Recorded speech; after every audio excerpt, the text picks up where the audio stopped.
E olha, você sabia que, assim como os seres humanos, os animaizinhos também podem sofrer crises de ansiedade e que isso é bem mais comum do que a gente imagina? A nossa repórter, Nájila Fernandes, e o nosso cinegrafista foi você, né, Lion? Foi também lá, preparou um material especial muito bacana sobre esse assunto, deram várias dicas, conheceram alguns animaizinhos que estavam sofrendo por esse problema. A gente vai conhecer essa história todinha agora. Vamos rodar o VT. Que bom seria olhar para eles e perguntar o que esses bichinhos sentem, principalmente quando estão quietos ou tristinhos. A Beatriz costuma fazer isso. O que foi, meu amor? O que foi? Você tá triste, tá? Mesmo sabendo que eles não respondem, ela consegue identificar quando tem algo fora do normal em algumas situações. Esse é o Peter, de 5 anos. Essa é a Paris, de 1 aninho. São 2 cães da raça Chihuahua. O comportamento quieto e até ansioso do Peter chamava a atenção. A Paris já apresentava comportamento oposto. Era hiperativa. Foi aí que a tutora dos dois, que passava a maior parte do dia fora de casa, decidiu buscar ajuda. A partir desse momento, nós decidimos buscar uma ajuda, profissional, veterinária, para sabermos o que poderia melhorar, nesse comportamento dele. Já a Paris é o oposto. A Paris é o completo oposto. Ela já é bem hiperativa. Desde pequenininha, ela apresenta esse comportamento assim bem arredio. Ela comia chinelo, parede, madeira, tudo. E nós resolvemos também buscar um tipo de ajuda, principalmente comportamental para os dois, porque cada um mantinha um tipo de comportamento com necessidades diferentes. O socorro veio da Maria, especialista em comportamento e psicologia canina.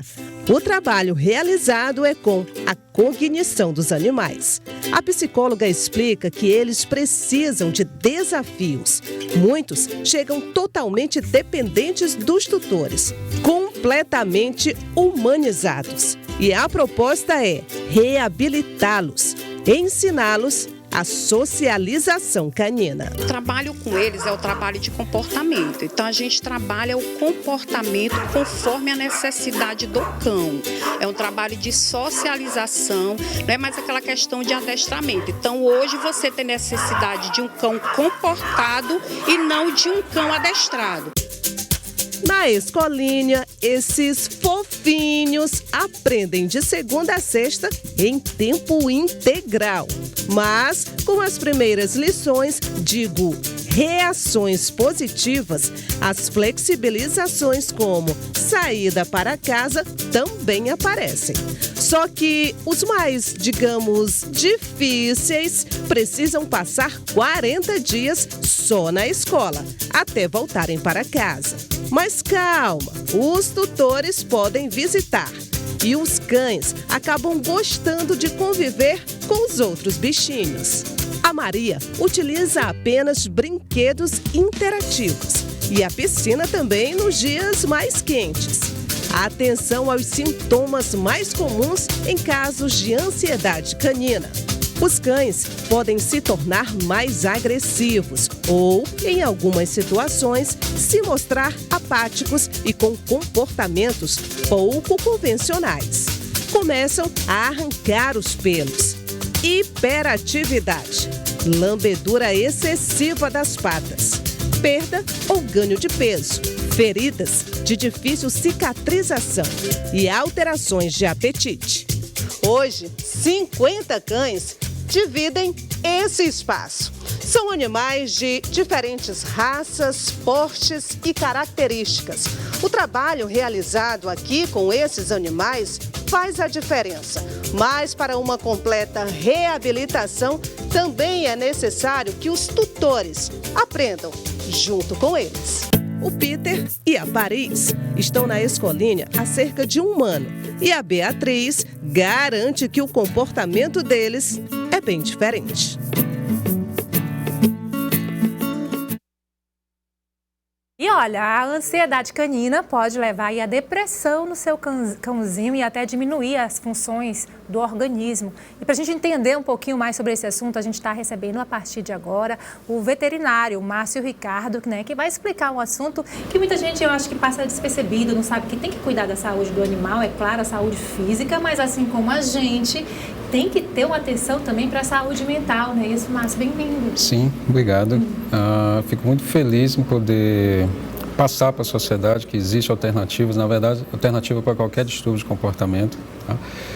Nós também temos que entender que nós estamos falando de doenças da mente, né? Então, nosso trabalho hoje é tentar entender o porquê do distúrbio e aí colocar modulações no comportamento do dono e também no comportamento do cão para tentar fazer o resgate. Né? Você falou aí de doenças da mente e a gente leva em conta que os bichinhos não têm como comunicar, não tem como falar o que está sentindo, né? Isso. Então, mais do que nunca, a gente tem que ter, né, o papai e mamãe pet, atenção para ver os sinais, né? A gente deu alguns, né?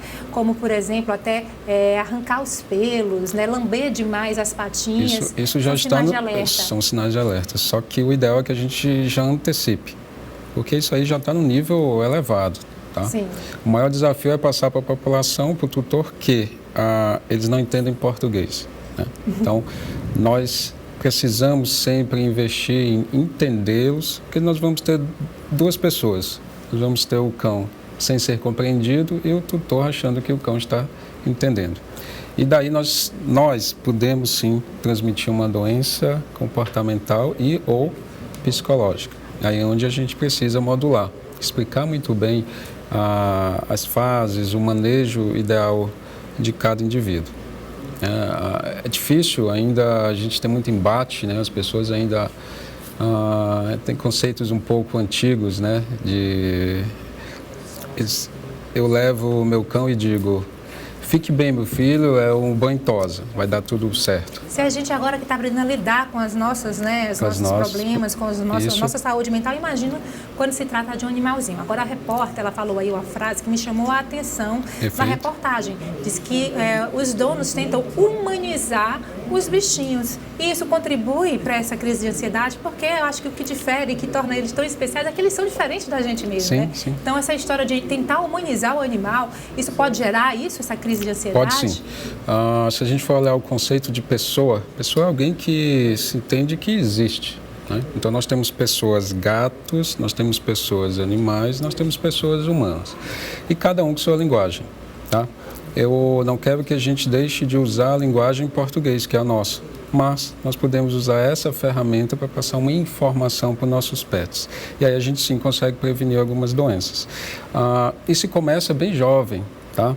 A se propor a entender o máximo possível da linguagem deles, utilizando a nossa ferramenta português, ou a nossa ferramenta petiscos, comidas, né? Certo. Mas entendendo a linguagem deles. Agora, me diz uma coisa, Márcia, é fácil de tratar os animaizinhos com ansiedade? Muita gente não sabe, mas existem medicamentos próprios, assim como qualquer problema de ansiedade, que podem ser, né, passados por esses animais para que eles fiquem mais tranquilos. A população, ela infelizmente investe nas medicações, elas buscam as medicações.